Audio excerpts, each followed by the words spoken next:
India के match में हमने देखा कि पिच के ऊपर कुछ ऐसी प्लेयर से कह लें, कुछ ऐसी जवाबात मिले क्राउड को, जिसमें हारिस रऊफ जो हैं वो भी कुछ नजर आए एक्टिविटीज करते हुए।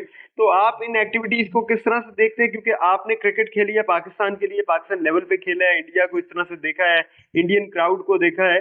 तो ये जो एक ओवरऑल एक्टिविटी चली स्पेशली मैच के दौरान, इस एक्टिविटी को आप किस तरह से देखते हैं? ये होनी चाहिए, नहीं होनी चाहिए?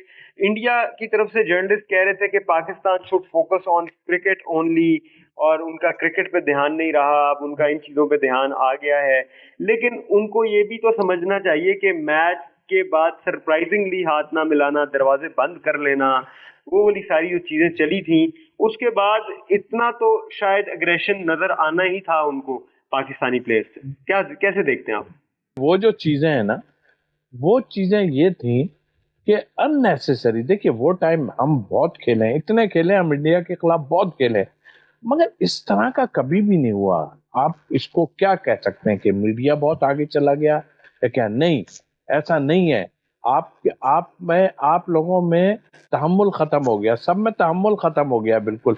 सोचते हैं वहां की पब्लिक में तो था ही वो घरों को जलाना, हमारे यहाँ कभी भी ऐसा नहीं हुआ कि बहुत ज्यादा कोई अच्छी चीज हुई हो।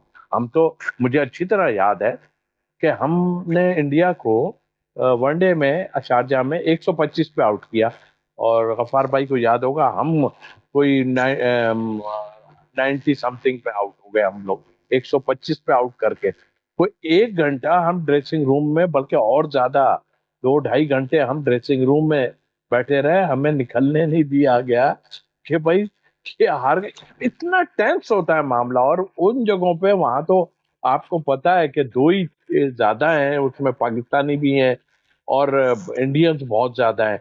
तो हम 2 घंटे तक वहां से निकल ही नहीं पाए थे ग्राउंड से, जबकि हमारी इतनी तगड़ी। अब खेल में ये भी होता है कि हम, ऐसा नहीं है कि हम नहीं हारे उनसे, मगर हारने के बाद हमने उनको जो है काफी सबक सिखाया उसके बाद।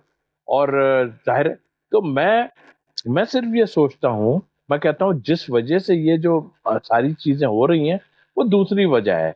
उसमें हमारे प्लेयर अभी तक तो पड़े नहीं थे, आपने खुद मजबूर किया कि भाई कुछ दिखाओ, हाथ से ही बना के जहाज दिखा दो हमें, या कोई फायर करते हुए हमें दिखा दो। क्या अदाब पड़ा हुआ है उनके टीवी के ऊपर कि वो जी, वो कह रहे हैं फायरिंग करते हो भाई। वहां उस मुल्क में आदमी कोई पानी की बोतल नहीं ले जा सकता, आप कह रहे हो कि फायरिंग कर दो वहां पे। तो अजीब चीज, आप दिमाग कोई, फिर एक चैनल पे एक जो है थोड़ा सा मजाहिया प्रोग्राम में बात कर दी उस पे चैनल पे, दो एक थे बंदे, तो वो उसको भी लेके बैठ गए, तो उसी की बात पे लेके बैठ गए कि ये तो फायरिंग करने की बातें कर रहे हैं। तो आई थिंक, मेरा ख्याल है कि इनमें टेम्परामेंट कुछ खत्म हो गया और अवाम की वजह से ज्यादा हो गया। और फिर ये कि जो मार मारी गई है उनको दूसरे उसमें, तो वहां तो जाके बिल्कुल ही वो हो गया। लेकिन उसको इससे मत जोड़ो ना यार, इससे क्यों जोड़ते हो? आपने हमें मजबूर कर दिया कि हमारे प्लेयर ग्राउंड में ऐसा करें। मुझे फिर भी थोड़ा सा वो हो रहा है, लेकिन भाई अब तो मैं कहता हूँ क्यों नहीं करें। मैं तो कल आपकी 6 विकेट 6 कैच जब हो जाते आपके उस दिन, तो मैंने भी कहीं ना कहीं 6 6 का हिस्सा दिखा देना था ऐसे करके, क्योंकि मैं भी खुद तपा हुआ हूँ, बाहर बैठा हुआ हूँ, लेकिन मेरे को पता है।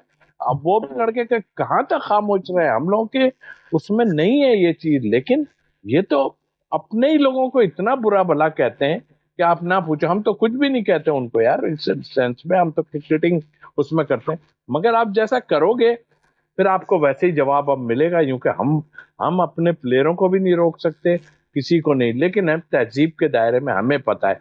आप तो पता नहीं क्या क्या कर रहे हो वहां बैठ के, तो आई थिंक आपको जवाब मिलेंगे।